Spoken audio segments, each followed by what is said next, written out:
Hey, it's your girl Soncerae here, and I wanted to remind you that it isn't a good idea for you to keep running back to the people that hurt you. I know people have a hard time getting rid of toxic relationships, whether it be family members, friends, co-workers, whatever the case may be. It's okay if you decide to leave people alone who do not create happiness inside of your life. Yes, I believe that contrasting experiences create evolution, and that mixing together creates improvement in your life, but at the same time it can be too much. I tell people all the time, balance, balance, balance is important, that you keep people that will balance you out in your life. So if you have a relative or you have someone who is constantly bringing misery into your life, that is not somebody you need to have in your life, no matter how hard you want to hold on to them. I always tell people an ex is an ex is an ex for a reason. That person is in your past for a reason. The relationship didn't work out the first time for a reason. I've heard a lot of people say, they broke up with someone and then they took a year off or 2 years off and then they ended up back together and the relationship was fine. That is an exception to a rule, okay? Normally, you go back to someone who was hurting you the first time, they're the same person. They're no different than who they were. The core characteristics of that person did not change. I had a friend of mine just get engaged to a man that she was with many, many years ago. He stole from her. He hurt her very, very badly. He did some little sneaky stuff behind her back. He was just a very cruel guy, and I knew this guy too. He was also very, very cruel to me. Me and him didn't even have a romantic relationship, but he was still very, very cruel to me. And when she told me that she was going to marry this guy, I was thinking to myself, I will never forgive him for what he did, because he is the prime example of utter betrayal. So there's just no reason why I could ever forgive him or be that close to him. He will always be at arm's length to me, because it takes a very, very dirty, cruel person on the inside to the core of their being to do what he did to me. So she's telling me she's going to marry this guy, and she's such a sweet girl. And she's just so nice, and she's into philanthropy, and she's doing all these kind things. Just a very good, wholesome person. She's telling me she's marrying Satan's spawn. And I'm like, oh God, you know what I'm saying?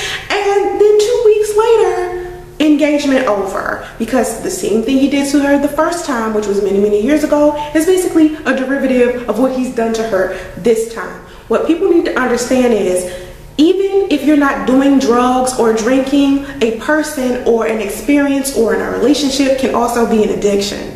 Either you're addicted to how this person makes you feel, or you are addicted to the myth of what you believe people are or relationships are. When people show you who they are, believe them. Do not try to change them.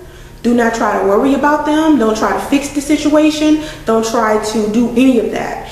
Of course, a person can influence another person to do better, but at the end of the day, a person changes because they want to. You can't make a person change, and that's that's a myth that a lot of people tend to believe, that they can change a person. You can't change a person. You can influence them to be better, you can educate them, you can give them knowledge, but they have to want this knowledge. They have to be in a position to receive this kind of experience. And if you're trying to force something on them, or if they're doing some things that's making you kind of believe that they might not be a little ready for it, listen to that intuition. Listen to your intuition. A lot of people don't do that. A lot of people don't trust their intuition. They don't feel like it's real or it's solid. Trust me, it is very, very real, because when you get that feeling that something ain't right, it's not. It's like an animal instinct. It's like spidey senses. Just let the idea of you being with these people alone. I had to let go of somebody that's been in my life for as far back as I can remember, and she has constantly done stuff over and over and over and over, and I kept saying I have to stick to this person because she's blood. I consider her, she's blood, she's part of my family. I have to stick to her because that's the right thing to do. That's family. But when people are toxic and that's just who they are, and no matter, and 300 years could go by and this person is still the same, that is their character. They are not going to change. So you have to decide how you want to deal with this person. So I said, you know what? All of the people that's coming into my life or have been in my life for a long time, if they are toxic to me, or they have done something to me for an extended amount of time, that relationship needs to be broken. If I want to be the kind of person I need to be, I need more positive people around me. And I can't, with this toxic person standing in the way, taking up space, and me wishing and hoping they change into another person. No, 9 times out of 10, the core of somebody's being, that is who they are. You can change some characteristics about yourself. Don't get it twisted. I mean, some people used to smoke. Now they don't smoke anymore. Some people used to cheat. Now they don't cheat anymore. Some people used to lie. Now they don't lie anymore. But when you start to, realize why people do the things that they do, some people have different reasons. Some people are built how they're built out of fear, and you can't change that. Some people are built out of their insecurities, and you can't change that. So it's like, you can't stick around with people that don't appreciate you for who you are and what you're doing, and don't respect you or are not there for you when you need them. You can't always be the savior. Everybody's always trying to save everybody. You can't save everybody. You can try. You just got to know what your limit is. You got to know when it's time to stop trying to save everybody.